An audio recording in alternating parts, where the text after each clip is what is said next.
Dans cette capsule, nous allons revenir sur la notion de timbre et de hauteur abordée en classe et revoir en détail comment déterminer la période d'un signal sonore.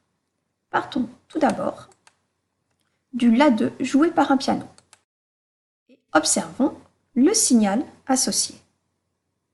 On constate que ce signal est bien périodique puisque l'on voit la répétition d'un même dessin, le motif élémentaire.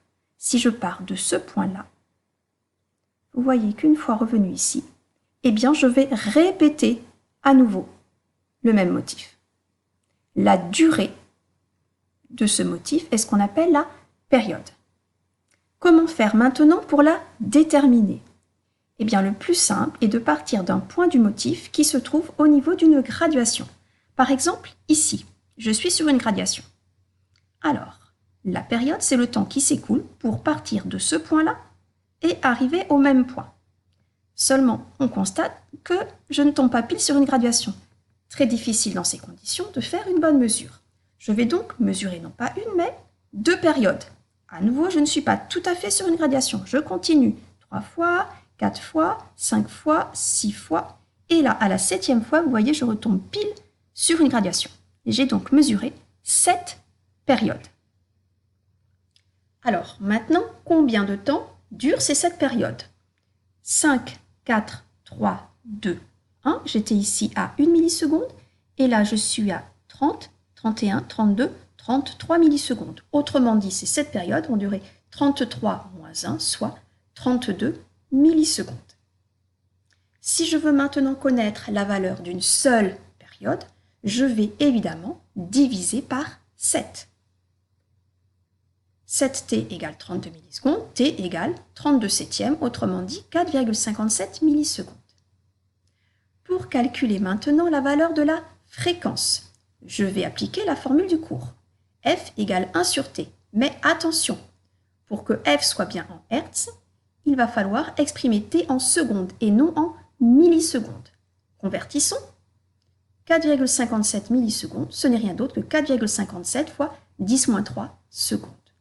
Je peux alors effectuer le calcul. F égale 1 sur 4,57 fois 10-3 égale 219 Hz. Recommençons avec cette fois le La3 du piano. Le signal sonore associé est celui-ci.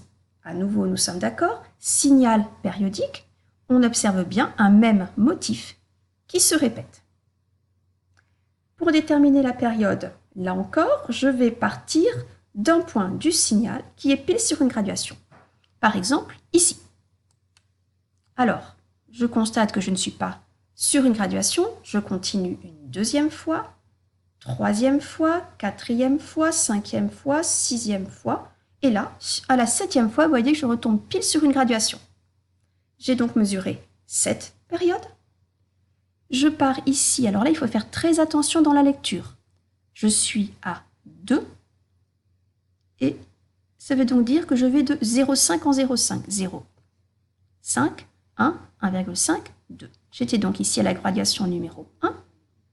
Je vais jusqu'à la graduation numéro 17. 17 moins 1 égale 16. Cette période dure cette fois 16 millisecondes. Pour obtenir la valeur de la période, comme précédemment, je vais diviser cette valeur par 7. 7t égale 16 millisecondes, t égale 16 septièmes égale 2,28 millisecondes. On applique à nouveau la formule du cours, f égale 1 sur t. On pense à ces unités, pour que f soit en hertz, il faut que t soit en secondes. Je convertis 2,28 fois 10-3 secondes. Je peux alors effectuer mon calcul, f égale 1 sur 2,28 10-3, autrement dit 438 Hz. Pour conclure, écoutez bien le La2, La3. Le La3 est plus aigu que le La2. Et si l'on compare les fréquences, on voit que la fréquence du La3 est plus élevée que celle du La2. Autrement dit, un son grave a une fréquence faible, un son aigu a une fréquence élevée. Et on peut être même plus observateur que ça. On constate que 2 notes qui sont placées à l'octave l'une de l'autre ont une fréquence qui est double. Si je voulais jouer le La 4, je serais à 438 fois 2, autrement dit 876 Hz à peu près.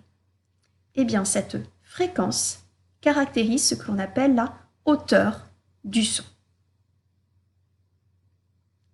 Alors, notre oreille, elle perçoit des ondes dans un domaine de fréquence restreint, de 20 Hz jusqu'à 20 000 Hz, mais ce domaine varie avec l'âge, et en particulier en vieillissant, nous percevons de moins en moins les sons aigus.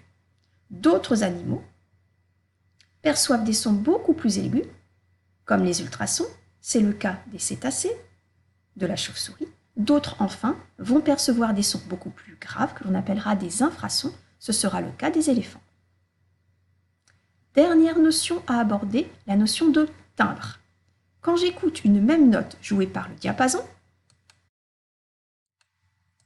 ou par le piano, il s'agit de la même note, elle aura la même fréquence, mais la sensation ressentie n'est pas la même.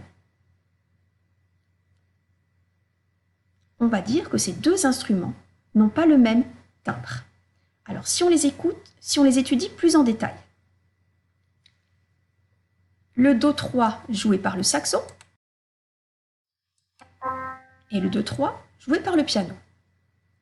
La sensation n'est pas la même. Pourtant, si l'on étudie leur signal sonore, on constate bien que la période est exactement la même. Il s'agit bien d'un Do3, la fréquence est la même. Ces deux instruments ont donc la même hauteur. Par contre, on constate bien que le signal sonore n'a pas du tout la même allure entre ce motif élémentaire, qui va jusqu'ici, et ce motif élémentaire. Ces deux sons ont la même hauteur, ils n'auront pas le même timbre. Et c'est le timbre de l'instrument qui va permettre de les différencier. Merci de votre attention.